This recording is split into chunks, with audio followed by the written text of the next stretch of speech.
Hi. പോയ വർഷം release ചെയ്തിട്ടുണ്ടായിരുന്ന ഒരു അമേരിക്കൻ ഡിസ്റ്റോപ്പിയൻ വാർ ആക്ഷൻ ത്രില്ലർ സിനിമയായിരുന്നു സിവിൽ വാർ എന്നുള്ളത്. ഈ ഒരു സിനിമയെ പറ്റിയാണ് ഇന്ന് നമ്മൾ സംസാരിക്കാൻ പോകുന്നത്. സിനിമ നിങ്ങൾക്ക് രണ്ട് രീതിയിൽ കാണാം. ഒന്ന്, ഈ ഒരു സിനിമ ആമസോൺ പ്രൈമിൽ അവൈലബിൾ ആണ്, അവിടെ തമിഴ് ഡബ്ബിങ്ങിലും അവൈലബിൾ ആണ്. ഇനിയല്ല, നിങ്ങൾക്ക് മലയാള പരിഭാഷ ഉപയോഗിച്ച് കണ്ടാൽ മതി എന്നുണ്ടെങ്കിൽ ഇപ്പോൾ റീസെൻ്റ്ലി മൂവി മിറർ എന്ന് പറഞ്ഞ പേജിൽ ഈ ഒരു സിനിമയുടെ പരിഭാഷ നടത്തിയിട്ടുണ്ട്. പരിഭാഷ നമ്പർ എന്നുള്ളത് 527 എന്നുള്ളതാണ്. പരിഭാഷകന്റെ പേര് അനന്തു AR എന്നുള്ളതാണ്. എന്തായാലും സിനിമ എങ്ങനെയുണ്ടെന്ന് നോക്കാം. സിനിമയുടെ ഒരു ഓൺലൈൻ പ്രമേയം എന്ന് ചോദിച്ചു കഴിഞ്ഞാൽ ഇത്രേ ഉള്ളൂ. അമേരിക്കയിൽ ആഭ്യന്തര കലാപവും യുദ്ധവും ഒക്കെ ഇങ്ങനെ നടന്നുകൊണ്ടിരിക്കുകയാണ്. എന്തായാലും ഈ ഒരു ടൈമിൽ നമ്മുടെ ചിത്രത്തിലെ നായികയായിട്ടുള്ള ലീയും അവളുടെ ഒരു 3 അംഗ സംഘവും ചേർന്നിട്ട്, അല്ലെങ്കിൽ ഇവരെല്ലാം തന്നെ ജേർണലിസ്റ്റുകളാണ്, ഇവരെല്ലാം കൂടെ ചേർന്നിട്ട് DC-യിലേക്ക് പോകാൻ തീരുമാനിക്കുകയാണ്. എന്തിനാണെന്ന് ചോദിച്ചു കഴിഞ്ഞാൽ അവിടെ ഞാൻ പറഞ്ഞു യുദ്ധവും കാര്യങ്ങളൊക്കെ നടന്നുകൊണ്ടിരിക്കുകയാണ്. ആ ഒരു കളത്തിൽ പ്രസിഡന്റും ഉണ്ട്. എന്തായാലും അദ്ദേഹത്തിൻ്റെ അടുത്ത് പോയിട്ട് ഒരു ഇൻ്റർവ്യൂ എടുക്കണം, ഇതിനെപ്പറ്റിയൊക്കെ ഒരു ഇൻ്റർവ്യൂ എടുക്കണം എന്നുള്ള ഒരു ത്വരയിലാണ് ഇവർ അങ്ങോട്ടേക്ക് പോകാൻ വേണ്ടി തീരുമാനിക്കുന്നത്. എന്തായാലും ഇവരുടെ ആ ഒരു ജേണി കാണിച്ചു തരുന്നതായിരുന്നു സിനിമയുടെ ഒരു പ്രമേയം എന്നുള്ള. ഈ ഒരു സിനിമ പേഴ്സണലി അത്യാവശ്യം എനിക്കൊരു എൻജോയബിൾ ആയിട്ടുള്ള, അല്ലെങ്കിൽ കുഴപ്പമില്ലാത്തൊരു ഫീൽ നൽകിയ ഒരു സിനിമയാണെന്ന് തന്നെ പറയാൻ സാധിക്കും. അത് പ്രധാനമായിട്ട് എനിക്ക് ഈ ഒരു സിനിമ ഇഷ്ടപ്പെടാനുള്ള ഒരു കാരണം ഇതിൻ്റെ കഥയോ കാര്യങ്ങളോ ഒന്നും അല്ല, അല്ലെങ്കിൽ വലിയ മാരക കഥയുണ്ടായിരുന്ന സിനിമയാണെന്നൊന്നും പറയാൻ സാധിക്കില്ല. ഞാൻ ഈ പറഞ്ഞ പോലെ തന്നെ ഒരു വൺലൈൻ നോട്ടിൽ നിന്നുമാണ് ഈ ഒരു സിനിമ ആരംഭിക്കുന്നതും എൻഡ് ചെയ്യുന്നതും എല്ലാം തന്നെ. ഓക്കെ, പക്ഷേ ഈ ഒരു സിനിമയുടെ മേക്കിംഗ് എന്നുള്ളൊരു കാര്യം ഔട്ട്സ്റ്റാൻഡിംഗ് ആയിട്ടാണ് നിന്നിട്ടുണ്ടായിരുന്നത്. അതിനേക്കാളും ഗംഭീരമായിട്ടായിരുന്നു പ്രകടനങ്ങൾ നിന്നിട്ടുണ്ടായിരുന്നത്. ഈ രണ്ട് കാര്യങ്ങളാണ് എനിക്ക് ഒരു സിനിമയിൽ ഏറ്റവും അട്രാക്റ്റീവായിട്ട് തോന്നിയിട്ടുണ്ടായിരുന്നത്. ഇപ്പോൾ ഇതിൻ്റെ ആ ഒരു പ്രൊഡക്ഷൻ ക്വാളിറ്റിയെ പറ്റി പറയുമ്പോഴത്തേക്കും ആദ്യമേ പറയാം, അല്ലെങ്കിൽ ഒറ്റ വാക്കിൽ പറയാൻ സാധിക്കും, ഔട്ട്സ്റ്റാൻഡിങ്. കാരണം ഈ ഒരു സിനിമയുടെ ആ ഒരു കഥാപരിസരം ഞാൻ പറഞ്ഞു, ഒരു യുദ്ധമുഖമാണ്, അതിന് തീവ്രതയുണ്ട്, അതിൻ്റെ ഒരു ഭീകരമുഖമൊക്കെ ഉണ്ടല്ലോ, അത് പക്ക ഡീറ്റെയിലിംഗ് ആക്കി കൺവീൻസിങ് ആക്കി കാണുന്ന പ്രേക്ഷകർക്ക് വളരെ റിയലിസ്റ്റിക് ആയിട്ട് തോന്നും വിധത്തിലാണ് അത് അണിയിച്ചൊരുക്കി വെച്ചിട്ടുണ്ടായിരുന്നത്. അത് എന്തുകൊണ്ടെന്ന് നിങ്ങൾക്ക് സിനിമ കാണുമ്പോൾ മനസ്സിലാവും. അത്രയും ഡീറ്റെയിലിംഗ് ആണ്, അത്രയും റിയലിസ്റ്റിക് ആയിട്ടുള്ള ഫ്രെയിംസും കാര്യങ്ങളൊക്കെ ആയിരുന്നു ഈ ഒരു സിനിമയിലെന്ന് പറയാൻ സാധിക്കും. അത് എടുത്തു പറയേണ്ടതേ, സിനിമയുടെ ആ ഒരു യുദ്ധമുഖമൊക്കെ കാണിക്കാൻ വേണ്ടി കുറേ എഫക്ട്സ് വർക്കുകളും ആർട്ട് ഡിപ്പാർട്ട്മെന്റിന്റെ വർക്കും ഒക്കെ ഉപയോഗിച്ച് കുറേ കിടിലൻ സംഭവങ്ങൾ ചെയ്തു വെച്ചിട്ടുണ്ട്.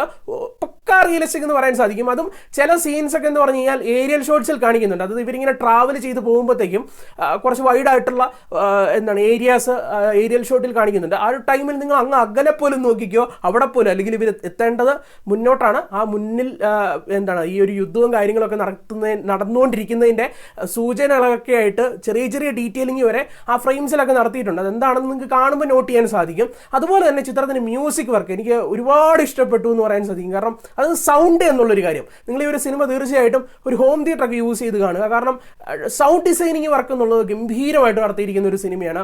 അതുപോലെ തന്നെ മ്യൂസിക് വർക്ക്, അത് മ്യൂസിക്, BGM ഇതൊക്കെ തന്നെ ഔട്ട്സ്റ്റാൻഡിംഗ് ആയിട്ട് വന്നിട്ടുള്ള ഒരു സിനിമ എന്ന് പറയാൻ സാധിക്കും. ഈ ഒരു സിനിമയിൽ നമ്മൾ അധികം അങ്ങനെ ഹോളിവുഡ് സിനിമകളിൽ സോങ്സും കാര്യങ്ങളൊന്നും കേൾക്കാറില്ലല്ലോ. ഈ സിനിമയ്ക്കുള്ളിൽ സോങ്സും കാര്യങ്ങളൊക്കെ കൊടുക്കുന്നുണ്ട്. നല്ല രസമായിരുന്നു അതൊക്കെ കേട്ടുകൊണ്ടിരിക്കാൻ. അതുപോലെ തന്നെ ചിത്രത്തിൻ്റെ സിനിമാറ്റോഗ്രഫി കാഴ്ചയാകട്ടെ, ഞാൻ മുമ്പേ സൂചിപ്പിച്ച പോലെ തന്നെ ഒരു ആർട്ട് വർക്ക്, അവരുടെ കോൺട്രിബ്യൂഷൻ ആകട്ടെ, അങ്ങനെ മൊത്തത്തിൽ ടെക്നിക്കലി ഒരു 100% സാറ്റിസ്ഫാക്ഷൻ ചിത്രം സമ്മാനിച്ചു എന്നുള്ളിടത്ത് തന്നെയാണ് എനിക്ക് ഒരു സിനിമ അത്രത്തോളം എൻജോയ് ചെയ്യാനുള്ള ഒരു കാരണമെന്നും പറയാൻ സാധിക്കും. അതുപോലെ ഞാൻ പ്രകടനത്തിൻ്റെ കാര്യം പറഞ്ഞില്ലേ, ഇതിൽ ആ നായിക കഥാപാത്രമായിട്ട്, അല്ലെങ്കിൽ ലീ എന്ന് പറഞ്ഞ കഥാപാത്രത്തെ അവതരിപ്പിച്ചിട്ടുണ്ടായിരുന്ന ക്രിസ്റ്റൻ ഡൻസ്റ്റ് ആണ്. അതുപോലെ തന്നെ വാഗ്നർ മൗറ ഈ ഒരു സിനിമയ്ക്കുള്ളിൽ ഒരു ഹീറോ ക്യാരക്ടറിനെ കൈകാര്യം ചെയ്യുന്നുണ്ട്. അതുപോലെ തന്നെ ഇതിൻ്റെ അകത്തൊരു ഇച്ചിരി ഒരു വല്യപ്പൻ ക്യാരക്ടറും, അതുപോലെ തന്നെ ഒരു കുഞ്ഞിക്കുട്ടിയും, അല്ല കുഞ്ഞിക്കുട്ടിയല്ല കേട്ടോ, ഒരു ഇച്ചിരി പ്രായം കുറഞ്ഞ ഒരു കുട്ടി എത്തുന്നുണ്ട്, ഒരു ജെസ്സി എന്നൊക്കെ പറഞ്ഞ ക്യാരക്ടറും. ആ ജെസ്സി എന്ന് പറഞ്ഞ ക്യാരക്ടറിനെ അവതരിപ്പിച്ചിട്ടുണ്ടായിരുന്ന കെയ്ലിയാണ്. അതുപോലെ സ്റ്റീഫൻ ഹൻഡർസൺ ആണ് ഈ ഒരു സിനിമയ്ക്കുള്ളിൽ ആ ഒരു ഞാൻ പറഞ്ഞ ഇച്ചിരി പ്രായമുള്ള ആ ഒരു ക്യാരക്ടറിനെ അവതരിപ്പിച്ചിട്ടുണ്ടായിരുന്നത്. ഈ 4 പേരുടെ പ്രകടനം എന്നുള്ളത് നിങ്ങളുടെ മനം കവരുന്ന രീതിയിലായിരിക്കും. അത്രയും ഇംപ്രസീവ് ആയിട്ടാണ്